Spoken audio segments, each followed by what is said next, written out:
JNU की तरफ से इस प्रोटेस्ट मार्च में आए आप तमाम लोगों का मैं क्रांतिकारी इस्तकबाल पेश करता हूं। आपको जय भीम और लाल सलाम पेश करता हूं। दोस्तों, आप सब लोगों को मालूम है कि जेएनयू में क्या हो रहा है, इसीलिए यहाँ ज्यादा तफसील से बताने की जरूरत नहीं है। लेकिन मैं देख पा रहा हूँ कि कुछ लोग बड़ी मुश्किल से समय निकालकर, क्योंकि उनका एग्जामिनेशन है, छुट्टी आने वाला है, फिर भी वो प्रोटेस्ट मार्च में आए हैं। इसीलिए कुछ बात जेएनयू एडमिनिस्ट्रेशन ने एक कैमरा यहाँ लगा रखा है।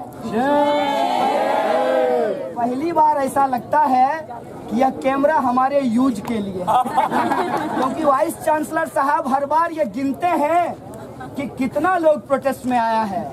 वीसी साहब गिन लीजिए कितना बाजू कितना शरीर प्रोटेस्ट में आया है। तो हम छुट्टी के समय कोई कार्रवाई करेंगे तो शायद स्टूडेंट्स सड़कों पे नहीं निकलेंगे। वीसी साहब आप चमचागिरी करके वीसी हुए हैं, हम एग्जामिनेशन पास करके जेएनयू में एडमिशन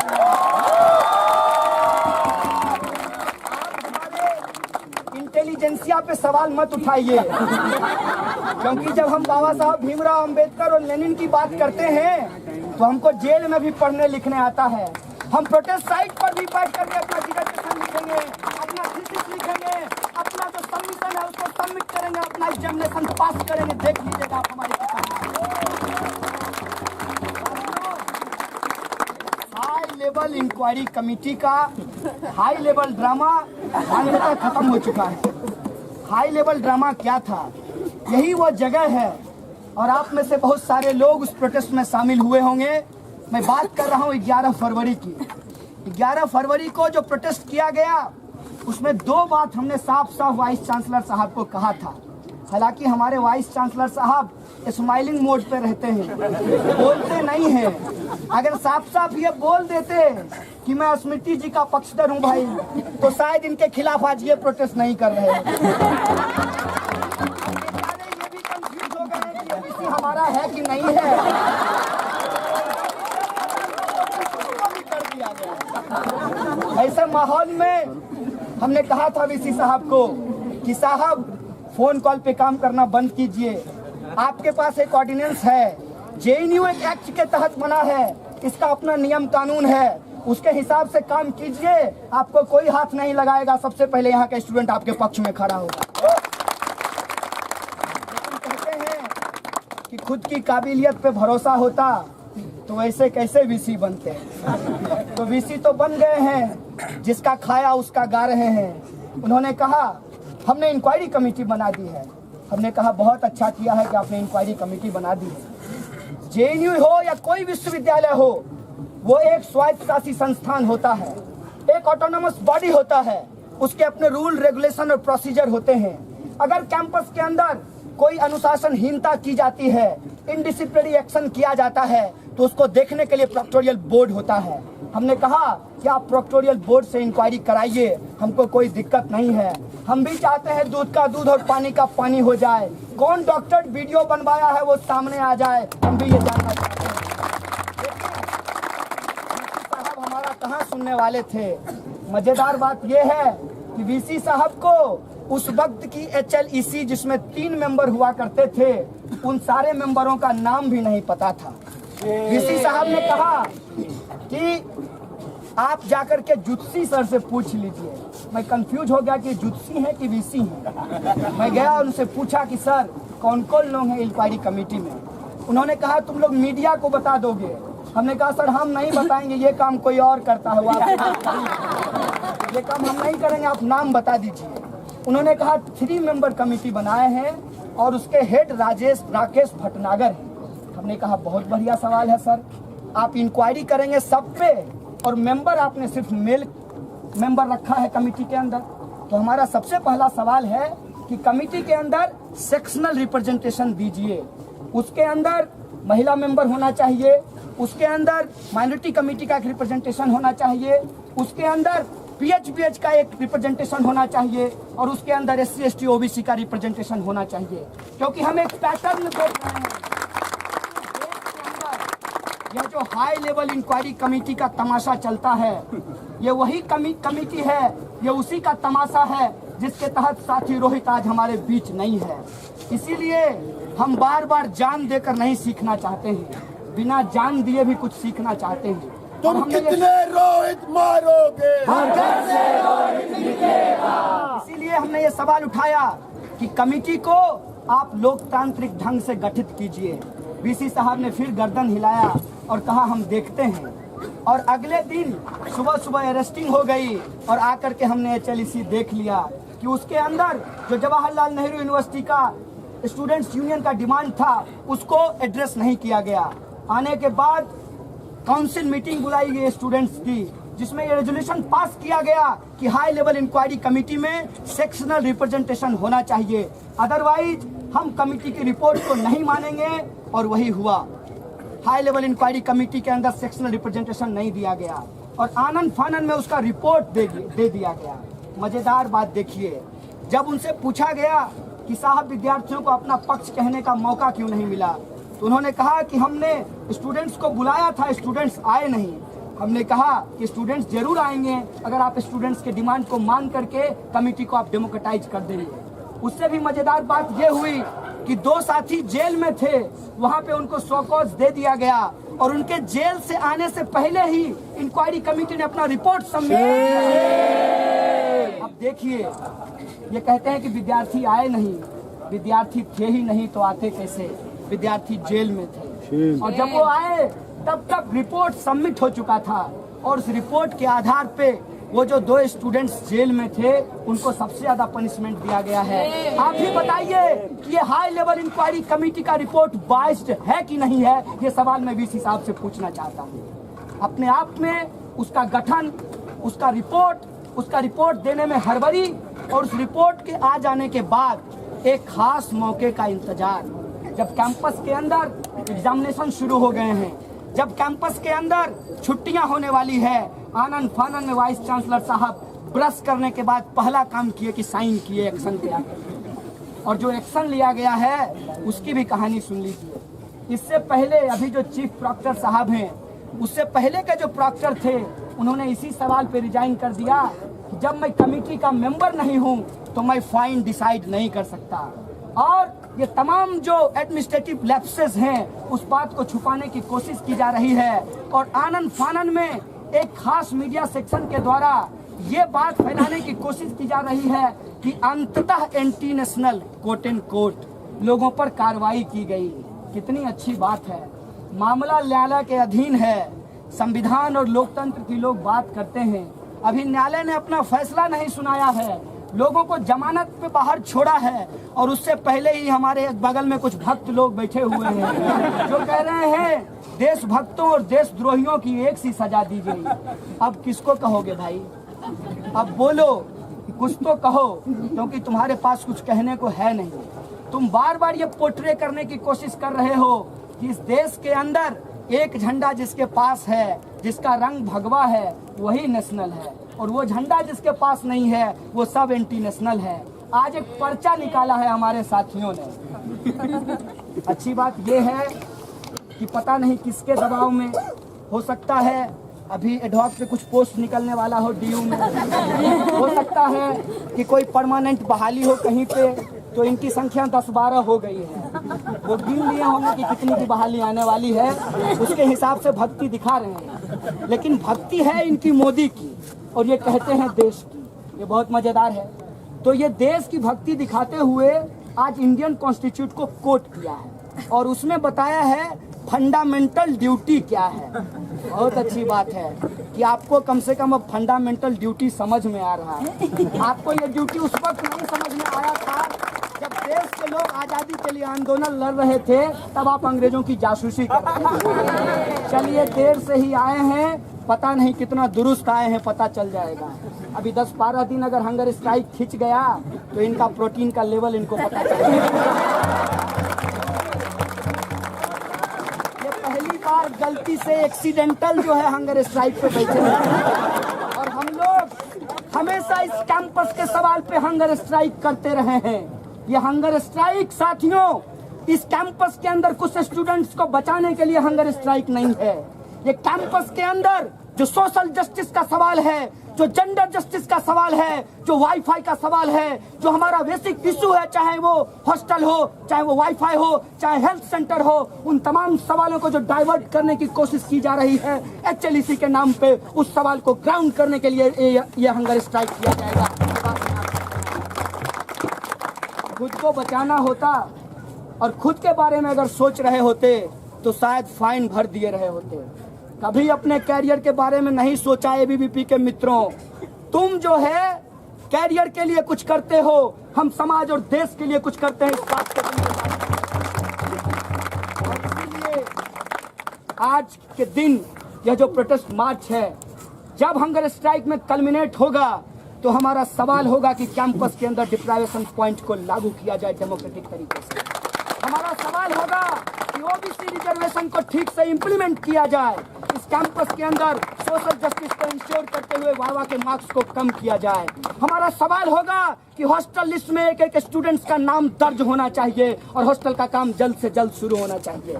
हमारा सवाल होगा कि इस कैंपस के अंदर बस फैसिलिटी, हेल्थ सेंटर की फैसिलिटी और वाईफाई को जल्द से जल्द शुरू करना चाहिए। ये हमारा सवाल होगा, क्योंकि आपकी ये फितरत है।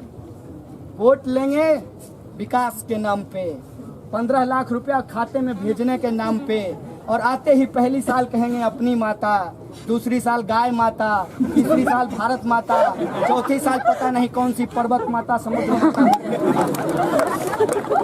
अगर आपको माता का इतना ही ख्याल है तो एक बार ट्वीट कर दीजिए अपने ABVP के लिए कि ये मेरे ABVP JNU के साथियों, कभी महिलाओं के डिप्राइवेशन पॉइंट के लिए भी हंगर स्ट्राइक कर लिए होते, तब तुमको पता चलता कि माता के लिए लड़ना चाहिए।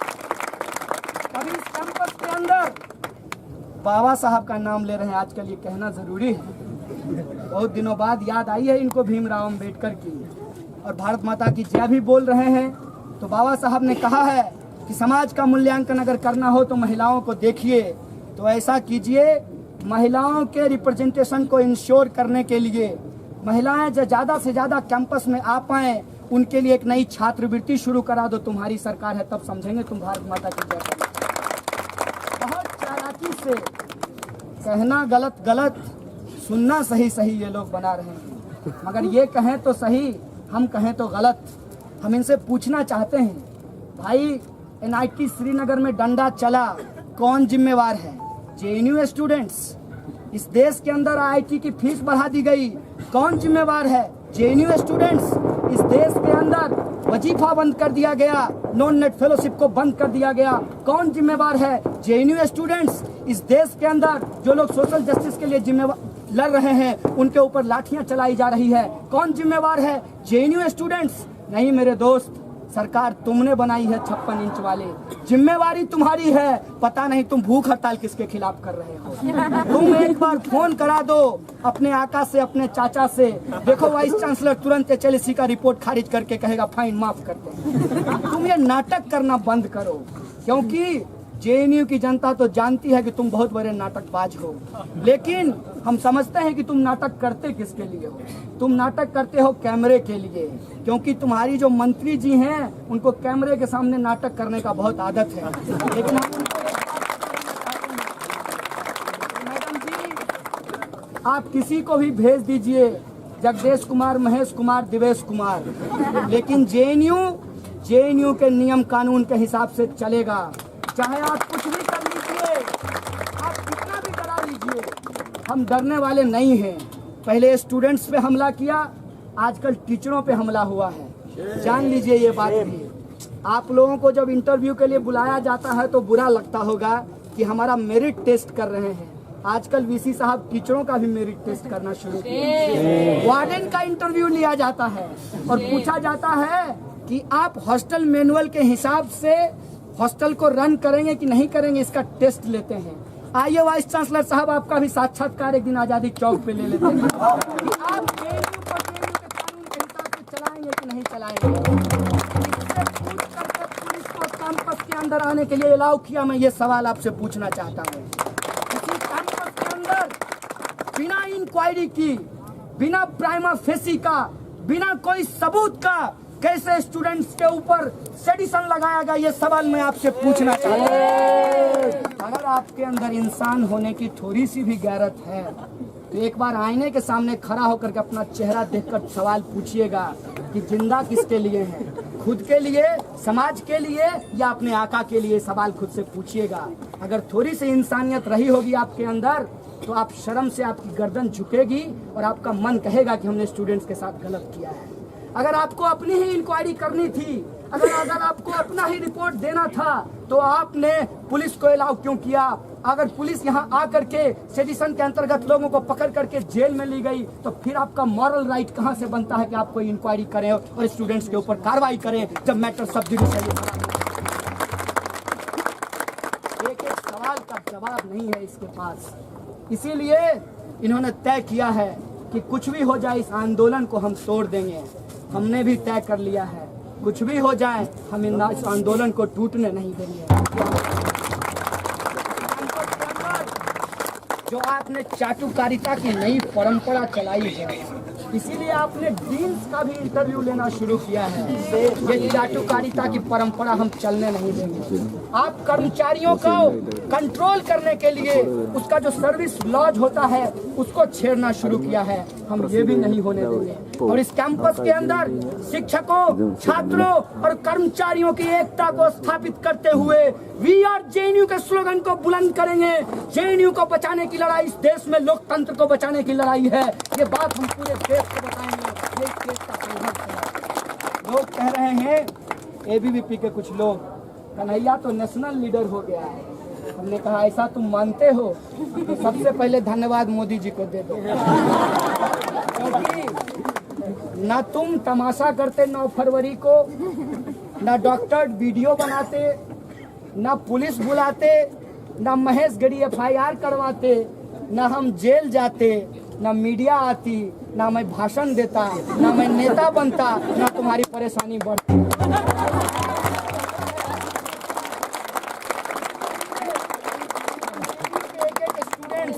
मोदी जी के लिए दिल से धन्यवाद कह रहे हैं कि हम लोग गंगा से जो आंदोलन चलाते थे चंद्रभागा तक खत्म होता था, उस आंदोलन का रूट थोड़ा सा बदल दिया है।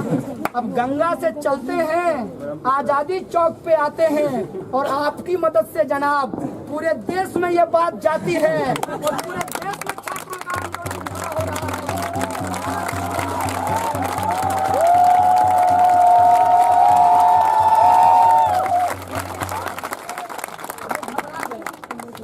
घबरा करके इनका ट्रोलर मतलब गाली देने वाला पूछता है कि माँ 3000 कमाती है तो हवाई जहाज पे कैसे चढ़ता है। जेएनयू आ जाओ, जेएनयू के स्टूडेंट्स को देख लो, 10-10 रुपया चंदा देगा तो तुम्हारे प्रधानमंत्री की तरह हम भी वास्को डी गामा की तरह पूरा भारत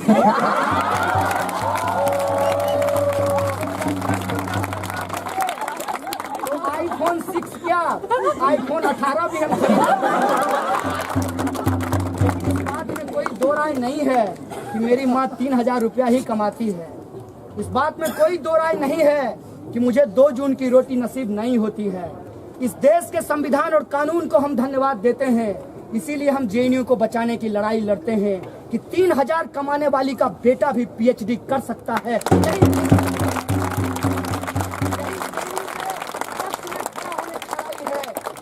लड़ते हैं। इसीलिए जब हम यहाँ आते हैं, भाषण देते हैं और संघर्ष को तेज करते हैं तो वो सिर्फ हमारी लड़ाई नहीं, इस देश के अंदर वो एक एक कमजोर तबके और गरीब तबके के लोगों की लड़ाई है जिनका शिक्षा बुनियादी अधिकार है और इस अधिकार को तुम छीनने की कोशिश कर रहे हो। उस लड़ाई को हम आगे बढ़ा रहे हैं और ये लड़ाई आगे बढ़ेगी, क्योंकि हमको मालूम है हम मांगेंगे हॉस्टल, आप कहेंगे HLEC, हम मांगेंगे OBC रिजर्वेशन, आप कहेंगे HLEC, हम मांगेंगे वाइवा का नंबर कम कीजिए, आप कहेंगे HLEC, हम कहेंगे कि वाईफाई शुरू कीजिए, आप कहेंगे HLEC। तो हम भी एक दिन कहेंगे VC साहब लाइए दे दीजिए HLEC, जला देते हैं HLEC। बताइए वाइवा का नंबर कम क्यों नहीं हुआ, बताइए OBC रिजर्वेशन को आपने लागू क्यों नहीं किया, बताइए MCM को क्यों नहीं बढ़ाया और बताइए पैसा देने के आ जाने के बावजूद हॉस्टल अभी तक क्यों नहीं बना? हम इसी सवाल पे कंसंट्रेट करना चाहते हैं।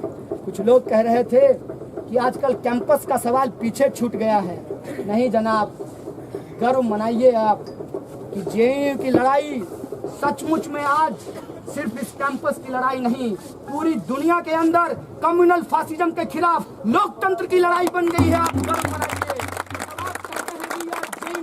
तो उस स्लोगन के साथ पूरे देश का एक एक छात्र नौजवान उसके रोंगटे खड़े होते हैं, जो प्रगतिशीलता में विश्वास करता है, जो अपने आप को लेफ्ट पॉलिटिक्स से जोड़ता है, जो अपने आप को अम्बेडकराइट पॉलिटिक्स के साथ जोड़ता है। एक एक इंसान को वो मजबूती मिलती है। इसीलिए आज ये ऐतिहासिक जिम्मेवारी हमारे कंधे पे है कि हम HLEC को खारिज करें। और जो हमारा बुनियादी सवाल है वाईफाई का, हॉस्टल का, वाइवा के नंबर को कम करने का, ओबीसी रिजर्वेशन को लागू कराने का, डिप्राइवेशन पॉइंट के लागू करने का, इस लड़ाई को हम एक साथ लड़ेंगे और स्थानीय सवाल को देश का सवाल बनाएंगे और देश के संघर्षों से जुड़कर अपने संघर्ष को जिंदा करेंगे। ये कमिटमेंट हमको रखना पड़ेगा, ये पॉलिटिकल अंडरस्टैंडिंग हमको रखना पड़ेगा। और हमको पूरा भरोसा है ये पॉलिटिकल अंडरस्टैंडिंग जेएनयू के एक स्टूडेंट्स के पास है। शायद इसीलिए जेएनयू में जब हम चुनाव लड़ते हैं तो सिर्फ जेएनयू का सवाल नहीं, इजराइल और फिलिस्तीन के सवाल पर भी बोलते हैं। सिर्फ जेएनयू के अंदर हम जो हमारे बुनियादी सवाल हैं उसको हम इस देश के लार्जर इकोनॉमिक पॉलिटिक्स से जोड़ करके देखते हैं। ये जेएनयू की खासियत है और हमें भरोसा है, हमें गर्व है जेएनयूआइट होने पर कि इस पॉलिटिक्स के हम लोग हिस्सा हैं, इस स्टूडेंट मूवमेंट के हम लोग हिस्सा हैं। इसीलिए आप लोगों से एक अपील है कि जिस समय में जिस साजिश के तहत ये पॉलिटिक्स हमारे खिलाफ की जा रही है कि छुट्टियों में यह कार्रवाई की गई है, आपसे एक अपील करना चाहूंगा कि पूरा का पूरा नेतृत्व नहीं था आपके साथ। बिना नेतृत्व का शिक्षकों के साथ मिलकर के जो आंदोलन आपने चलाया था फरवरी के महीने में, वही आंदोलन हम अप्रैल के महीने में चलाएंगे, वही आंदोलन हम तुम किसी के सामने गिरवी नहीं रख सकते।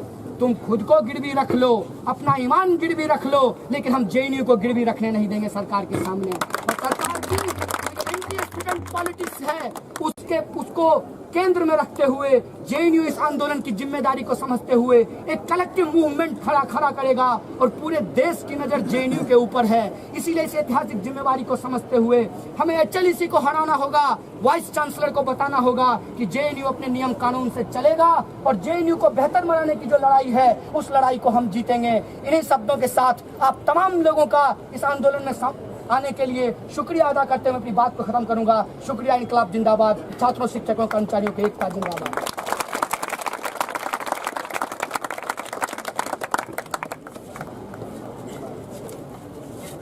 दोस्तों, एक बात और है, मैंने भाषण दे दिया है, कुछ अब नोटिस दे दिया, कुछ इंफॉर्मेशन है। वो ये है कि जब कुछ स्टूडेंट्स के ऊपर अटैक किया गया तो सिर्फ स्टूडेंट्स के ऊपर अटैक नहीं था, वो अटैक पूरे के पूरे जेएनयू की जो आइडेंटिटी थी उसके ऊपर था। और शायद इसीलिए जो लोग जेएनयू का टी शर्ट पहन करके बाहर निकलते थे उनके साथ भी मारपीट की गई और बदतमीजी किया गया। वही लोग हैं ये जो शट डाउन जेएनयू को ट्रेंड कराए थे। बड़ा ट्रोलर ग्रुप है इनका, ये किसी भी चीज को ट्रेंड करा देते हैं। गधे की बारात को ट्रेंड करा देते हैं कभी कभी। तो ये ट्रेंड कराने वाले लोग हैं और उन्होंने हमारे खिलाफ पूरे देश के अंदर एक माहौल बनाया। उसका नतीजा ये हुआ कि Jawaharlal Nehru university students union के जो पर्चे छपते थे, जो पोस्टर छपता था बेड़सराय के अंदर, और इत्तेफाक की बात नहीं है, ये भी एक तरीके का विच हंटिंग है कि वो दुकानदार मुस्लिम था, इसीलिए उसको उठा करके प्रताड़ित किया गया थाने में। 3 दिन तक उसको हाजत में रखा गया। अभी जब HLEC की रिपोर्ट आई फिर से पुलिस ने उसके दुकान पे छापा मारा। और आप सब जानते हैं कि यह जो नया यूनियन चुनकर आया है, कभी भी हमको ये मौका नहीं मिला कि थोड़ा इत्मीनान कर पाते।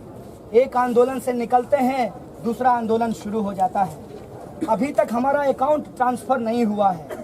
यह जो नया यूनियन है इसके पास 1 रुपया नहीं है जो कि आपके फीस से कट करके Jawaharlal Nehru university students union के अकाउंट में जाता है। तो 1 रुपया प्रशासन की तरफ से हमको नहीं मिल रहा है और वो अकाउंट भी ट्रांसफर नहीं हुआ है। इसीलिए इस आंदोलन को चलाने के लिए, पर्चा पोस्टर निकालने के लिए और इस आज़ादी चौक को दोबारा रिक्लेम करने के लिए हमें कुछ डेकोरेशन की जरूरत पड़ेगी।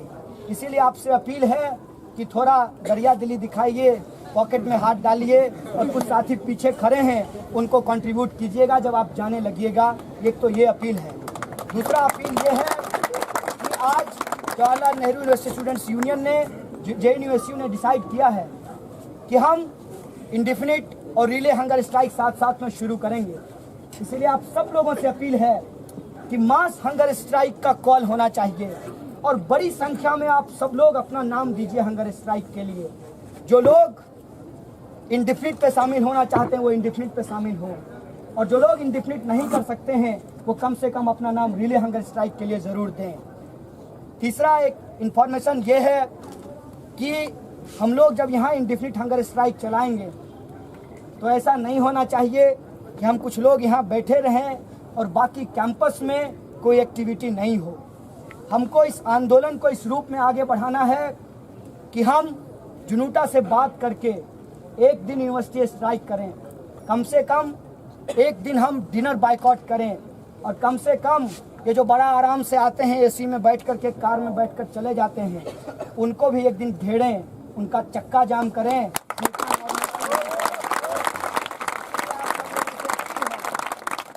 ये चुनौती रहेगी, लेकिन आते जाते ये समझिएगा जब आप लाइब्रेरी और क्लासरूम जाइएगा एग्जामिनेशन देने के लिए कि एक हाजिरी यहाँ भी लगानी है।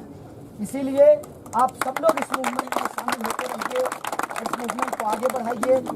अब इस सभा को आगे बढ़ाते हुए मैं ये चाहता हूँ, जुनूटा के भी लोग हैं लेकिन वो बोलना नहीं चाहते हैं, उन्होंने मना किया है, जुनूटा प्रेसिडेंट हैं, तो जो स्टूडेंट्स ऑर्गेनाइजेशन के रिप्रेजेंटेटिव अपनी बात रखना चाहते हैं वो रखें। अलग से बात करना चाहता हूं। उससे पहले मैं JNUSU के जनरल सेक्रेटरी साथी रामा को बुलाना चाहता हूं, वो इस सभा को चेयर करें। बाकी स्पीकर अपना नाम शत्रुपा को दे दें, अपनी बात रखें, सभा को चलाएं। तब तक मैं साथी गार्गी से अपील करूंगा जो SIS की काउंसिलर हैं कि हंगर स्ट्राइक में बैठने वाले लोगों का नाम आप कलेक्ट कर लें, और आप सब लोगों से यही अपील है कि थोड़ा चंदा दीजिए, थोड़ा फिजिकल प्रेजेंस रखिए और थोड़ा आइडियोलॉजिकली पॉलिटिकली हम लोगों को इस आंदोलन को आगे बढ़ाने में अपनी भूमिका निभाइए।